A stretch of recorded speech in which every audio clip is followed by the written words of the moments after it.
नमस्कार, मैं हिमांशु रेगवार और आप सभी का स्वागत है एक्सप्रेस न्यूज 24 पर। आइए नजर डालते हैं आज की प्रमुख खास खबर पर। साथियों, हम राजनीति में सर्वसम्मति को महत्व देते हैं। हम सहमति के प्रयास को करते करते सर्वसम्मति तक जाना चाहते हैं। दीनदयाल जी कभी भी राजनीतिक अस्पृश्यता में विश्वास नहीं रखते। और आपको याद होगा, जब मैं 2014 में आया तो मुझे सदन में एक बार बोलने का मौका मिला। तब मैंने सदन में कहा और बड़ी जिम्मेवारी के साथ कहा और बड़े कन्विक्शन के साथ कहा। जो इस कन्विक्शन को हम लोग जीते, हमें संस्कार में मिले। और मैंने पार्लियामेंट में कहा था कि बहुमत से सरकार चलती है, बहुमत से सरकार तो चलती है, लेकिन देश तो सहमति से चलता है, सर्वसम्मति से चलता है।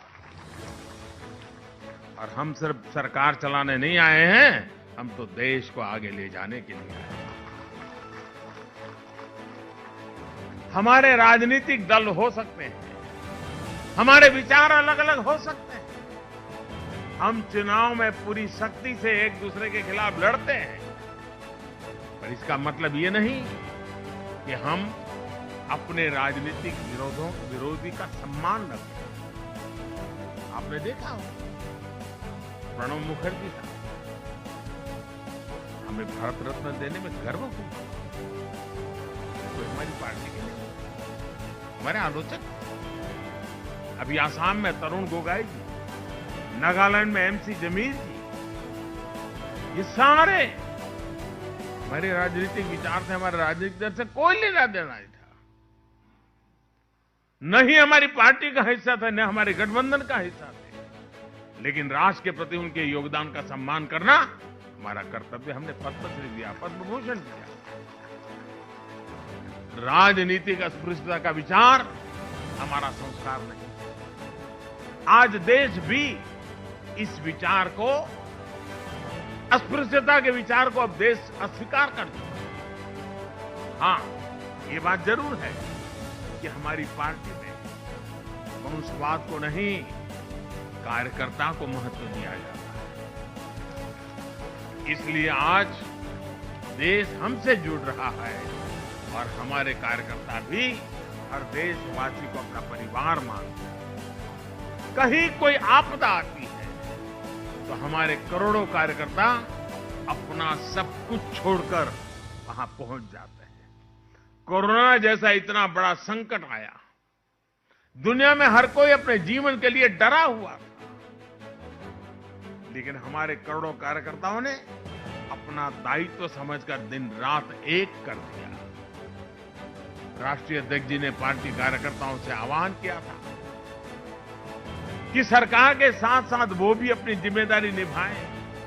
हर कार्यकर्ता ने सेवा के संकल्प को राष्ट्रव्यापी मिशन बना दिया। और मैं पार्टी का आभारी हूं, राष्ट्रीय अध्यक्ष जी का आभारी हूं कि मुझे वीडियो कॉन्फ्रेंस के माध्यम से देश भर के कार्यकर्ताओं के साथ इस कोरोना कालखंड में उन्होंने जो सेवा कार्य किए, उसका वृत्त सुनने का अवसर मिला।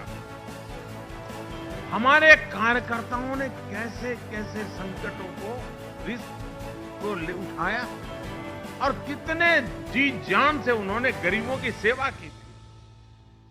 किसी गरीब के घर में चूल्हा न जले, कोई गरीब रात को भूखा न सोए, इसके लिए भारतीय जनता पार्टी कार्यकर्ता गांव-गांव में कार्यकर्ता दिन रात लगा रहा। मैं देख रहा था कि जब हमारे श्रमिक बंधु अफवाहों के चलते, भय के चलते और कुछ लोगों की राजनीतिक इरादों के चलते जब शहरों को छोड़ करके, रोजी रोटी छोड़ करके गांव की ओर चल पड़े, तो भारतीय जनता पार्टी के कार्यकर्ता राह पर खड़े रह करके उनको जूते तक देने की चिंता करते थे, उनकी दवाई की चिंता करते थे, उनके पानी की। ये सारा वृत्त मैं सुन रहा था, मेरे मन को छू रहा था। और कार्यकर्ताओं के इस परिश्रम से मुझे भी काम करने की प्रेरणा मिलती है। इस अभियान में किसी ने वोट बैंक की चिंता नहीं की। ये नहीं सोचा कि किसका वोट हमें मिलता, किसका नहीं मिलता। साथियों, हमारी पार्टी, हमारी सरकार आज महात्मा गांधी के उन सिद्धांतों पर चल रही है जो हमें प्रेम और करुणा के पाठ पढ़ाते हैं। हमने बापू की 150वीं जन्म जयंती भी बनाई और उनके आदर्शों को अपनी राजनीति में, अपने जीवन में भी उतारा। हमारी सरकार ने यहाँ हमारे महापुरुषों को भी राजनीतिक समीकरण के चश्मे से कभी नहीं देखा। जिन स्वाधीनता सेनानियों की उपेक्षा होती रही, उन्हें हमने सम्मान दिया। ये हमारी ही सरकार है जिसने नेताजी को वो सम्मान दिया जिसके वो हकदार थे। उनसे जुड़ी हुई फाइल्स को खोला, लाल किले पर झंडा फहराने का काम नेताजी की स्मृति में करना शायद किसी और शासन में कोई सोच नहीं सकता। अंडमान निकोबार में नेताजी को याद कर करके उस द्वीप समूह में एक का नाम नेताजी के नाम से कर देना शायद किसी और सरकार में कोई सोच नहीं सकता। सरदार पटेल की दुनिया की सबसे बड़ी प्रतिमा बनाकर हमने उन्हें श्रद्धापूर्वक नमन किया। देश की एकता के मंत्र को आने वाली पीढ़ियों को प्रेरणा के रूप में उस जगह से चेतना मिलती रहे, उस रूप में उस परिसर को खड़ा किया। और मैं तो मेरे सभी सांसदों को चाहूंगा कि कभी न कभी अपने कार्यकर्ताओं की टोली बना करके जरूर उस स्थान पर जाए, कम से कम एक रात वहां बिताए। और दूसरा, मैं हमारे सभी सांसदों से आग्रह करूंगा, जब भी मौका मिले अपने कार्यकर्ता और अपने साथियों के साथ काशी जाकर के, काशी के निकट में ही जहां पंडित दीनदयाल जी ने अपना अंतिम श्राप दिया था, जहां एक स्मारक उत्तर प्रदेश सरकार ने बनाया है, देखने जैसा स्मारक, दीनदयाल जी की भव्य प्रतिमा वहां रखी है और इतना बढ़िया परिसर बना है, हम लोगों के लिए बड़ा एजुकेटिव है। आप जरूर कभी, काशी से कोई ज्यादा दूर नहीं है, बाय रोड आप चले जा सकते हैं और वहां एक बार हो गए। हमारे लिए सारे तीर्थ क्षेत्र हैं और हम लोगों ने कभी न कभी मौका लेकर के वहां जाना है। आप देखिए, जिस जगह पर हम बैठे हैं, बाबा साहब आंबेडकर की स्मृति में बना हुआ है, क्या कोई और सरकार बनाती क्या? ये हमारे संस्कार हैं जो हम इस काम करने के लिए प्रयत्न करते हैं।